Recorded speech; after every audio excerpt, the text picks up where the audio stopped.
Et après plusieurs années de tensions entre la Belgique et la RDC, le président Félix Tshisekedi espère combler le fossé et normaliser les relations avec l'ancienne puissance coloniale. Il est arrivé à Bruxelles tard lundi avec un agenda serré pour son voyage de 4 jours. Mardi, il a été reçu avec les honneurs militaires par le Premier ministre Charles Michel. Les deux hommes ont signé plusieurs documents symboliques de la reprise de la coopération entre leurs pays.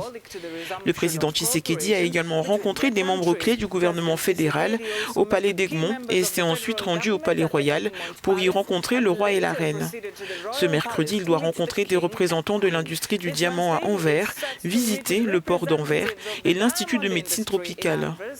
Il est à noter qu'il s'agit de la première visite de Félix Tshisekedi en Europe depuis qu'il a été déclaré vainqueur des élections de décembre 2018 et qu'il est le premier président de la RDC à visiter la Belgique depuis 2007.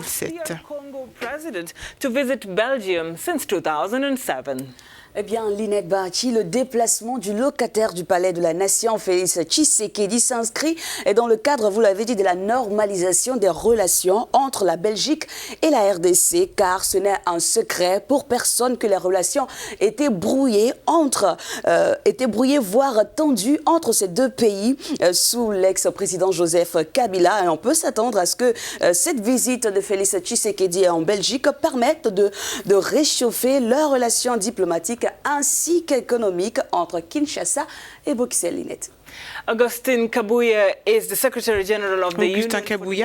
secrétaire général de l'UDPS. Il est avec nous pour parler de cette visite symbolique de Félix Tshisekedi en Belgique. Merci d'être avec nous ce matin. Alors pour son premier voyage en Europe en tant que chef d'État, Félix Tshisekedi choisit la Belgique. Cela pourrait-il signifier que la page a été tournée après des années de tensions entre Bruxelles et Kinshasa à l'époque de Kabila? Merci beaucoup pour la question. Comme vous le savez, depuis son élection à la tête de notre pays, c'est le président de la République, Félix Tshisekedi, est toujours mobile.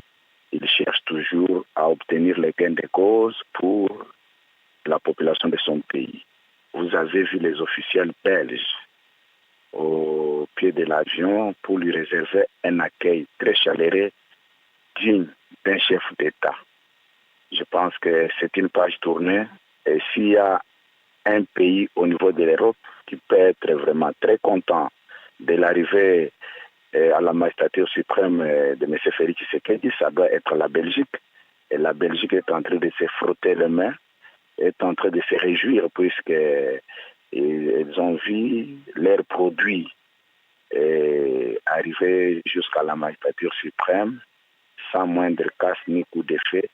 Et c'est la Belgique qui peut se réjouir au stade actuel, ensemble avec le peuple congolais. Monsieur Augustin Kabouya, vous avez mentionné la proximité du président Félix Tshisekedi avec Bruxelles. Et justement, à ce propos, ces détracteurs ont vu en cette primauté réservée à la Belgique comme un aveu de rattachement à la puissance coloniale. Selon vous, qu'est-ce que vous en dites? Et vous savez, chaque nation a une histoire. Dans la vie, il ne faut plus être ingrat, qu'on le veuille ou pas, même s'il n'avait pas commencé par la Belgique.